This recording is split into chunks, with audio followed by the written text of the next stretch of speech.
Okay, I got to reshoot my intro because I forgot to hook up a microphone. Hey Chip, just watched Chop and Brew 11. Awesome. It inspired me to do a video response because I had a couple of questions where my pictures come somewhat into play, and I went and checked out some wild hops. So the first thing is about my hops in my backyard and what may or may not be up with them, and then the second one is just how close my wild hops might be. Okay, this particular picture is for reference of the height of this post.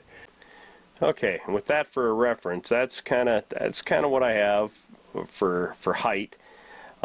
They actually came up quite a ways and quite a ways over. That's got to be at least 10 up to 14 feet of bines. There's like 3 actual bines that came up that set and 4 that came up that set, but I really don't have any flowers to speak of, and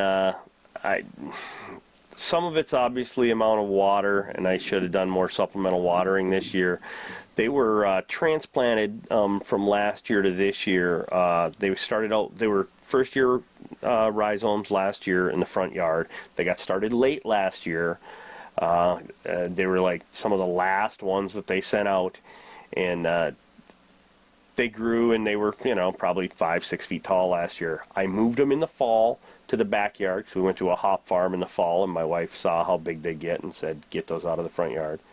I moved them to the backyard, and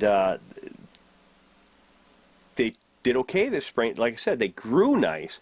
They just didn't really produce any flowers, and I'm hoping that adding more fertilizer and watering more is going to be enough. It's potentially that I need to add more sunlight, and that would mean cutting down a tree, but that's doable. That's doable. And so, kind of curious, you know, what might cause it just not to have much for flowers, as opposed to just, you know, plant growth. And then the second piece is about the wild hops that I was inspired to go look at from watching episode 11. Okay, here's some quick time lapse. Me and the boy walking down the railroad grade. I got to stop and pick up some iron ore pellets and a railroad spike to prove that it's a railroad track, because he explains to me this is a road, not a railroad track. But just a second here, we will get to the hops. And when you first get into this field, there's hops here on the right. One of the things that I was pretty happy with was this is fractional to last year. Last year there was a lot more hops in this area, and so some of my hop problem is the growing season we had, and some of that here, let's pause that for a second.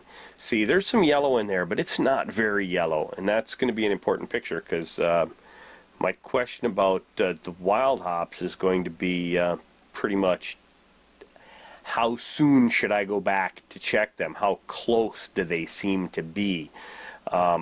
They still pretty springy, but it's starting to turn yellow inside. They're starting to smell a little, and so I know they still have a ways to go, but I was curious about, you know, should I go back in a couple days? Should I go back in a week? That's basically the question there. And we'll let this run for a little bit. I won't let this go, you know, well, for the full minute and 50 I edited it to, but this does kind of show you there's a lot of hops here. It used to be an old railroad station. It's the foundation of the railroad stop out here in the middle of nowhere, so if they wanted beer they had to brew it. And there's just a lot of hops in this field, but I want to get to the part of the video where I show the difference. And I'm going to hold up 2 hop cones in my hand, a large one and a very small one. Last year they were, you know, predominantly the big ones with a few little ones in there, and this year much the opposite. For the vast majority of these hop cone flowers are significantly the smaller ones. The bigger ones are much more the the unique ones this year, but you know, that's the difference in the size of some of these. Based on that, and based on what I have here, see, they still feel pretty damp to the touch. I mean, they don't spring back at all. I mean, you can, if you roll that into a, I mean, it just stays rolled up. Okay, if you rip in half, you know, there's definitely, you know, it's a much better camera, if I can get it in. There's definitely some yellow in there, but it's not, it's much more of a light yellow, and as you said in episode 11, it's not that street centerline yellow. And so I know that it's not ready. I know that the fact that it doesn't spring back means that it's not ready.